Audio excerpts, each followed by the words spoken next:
पूर्वांचल के माफिया अतीक अहमद और अशरफ अहमद का 15 अप्रैल की रात को खात्मा महज 40 सेकंड के अंदर हो गया। प्रयागराज में मेडिकल के लिए कॉल्विन अस्पताल ले जाते वक्त सनी, लवलेश और अरुण नाम के 3 आरोपियों ने गोलियां बरसाकर अशरफ और अतीक की हत्या कर दी थी।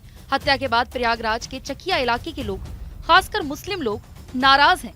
लेकिन साल 2007 में एक ऐसा कांड हुआ था जिसके चलते वो अपनों के बीच विलेन बन गया था। ये कांड था करेली का मदरसा कांड, जिसके बाद वो फिर कभी भी चुनाव नहीं जीत पाया था। आखिर क्या था वो मदरसा कांड? कुख्यात माफिया डॉन अतीक अहमद की साल 2000 के दशक में माफियागिरी बुलंदी पर थी। 2005 में बसपा विधायक राजू पाल की हत्या के बाद लोगों में दहशत तो थी ही, अपनों के बीच लोकप्रियता भी तेजी से बढ़ रही थी। ऐसे में सियासी सफर भी लगातार नई ऊंचाइयां छू रहा था।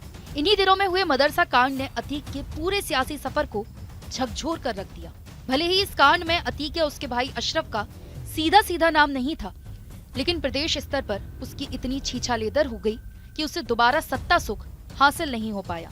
आपको बता दें कि ये वही मदरसा कांड था जिसमें 3 हथियारबंद बदमाशों ने करेली के महमूदाबाद मदरसे में घुसकर 2 नाबालिग लड़कियों को अगवा कर लिया था। इन बदमाशों ने पूरी रात इन लड़कियों के साथ सामूहिक दुष्कर्म किया और फिर अगले दिन वापस मदरसे के बाहर फेंककर फरार हो गए। इस मामले में तत्काल पुलिस को शिकायत दी गई। पुलिस के पास तहरीर आई ही थी कि राजनीतिक दबाव भी बन गया। पुलिस ने भी मामला छेड़छाड़ की धाराओं में दर्ज कर रफा दफा करने की कोशिश की, लेकिन मामले में सरकार पर आरोप लगने लगे। ऐसे में 2 दिन बाद मुकदमे को सामूहिक दुष्कर्म की धाराओं में तरमीम किया गया। इसके बाद 5 लोगों को गिरफ्तार भी किया गया, लेकिन सबूतों के अभाव में इन्हें छोड़ दिया गया। उन दिनों बसपा विपक्ष में थी।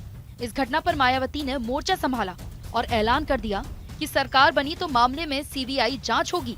बसपा ने इस मामले को महिला अपराध के रूप में इस कदर भुनाया कि अगले चुनाव में जीत मिल गई। इसके बाद बसपा सरकार ने सीबीआई जांच की अनुमति दे दी, लेकिन सीबीआई ने मामला अपने स्तर का ना मानते हुए वापस कर दिया। ऐसे में राज्य सरकार ने सीबीसीआईडी से जांच कराई। बावजूद इसके आज तक ना तो ये केस प्रमाणित हुआ और न ही इसमें कोई दोषी पाया गया। आपको बता दें कि 16 साल पहले हुए ये घटनाक्रम जिस मदरसे में अंजाम दिया गया था, उसका संचालक वाराणसी सीरियल बम धमाकों को अंजाम देने वाला वलीउल्लाह का भाई वसीउल्लाह था।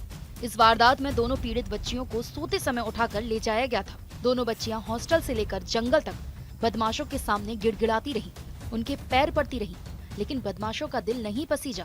आरोप है कि वारदात को अंजाम देने वाले सभी आरोपी अशरफ के गुर्गे थे।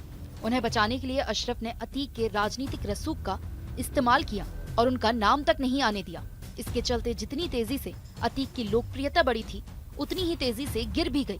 परिणाम स्वरूप अगले चुनाव में उसे भारी शिकस्त मिली। इसके बाद से वो या उसके परिवार का कोई भी व्यक्ति दोबारा चुनाव नहीं जीत पाया।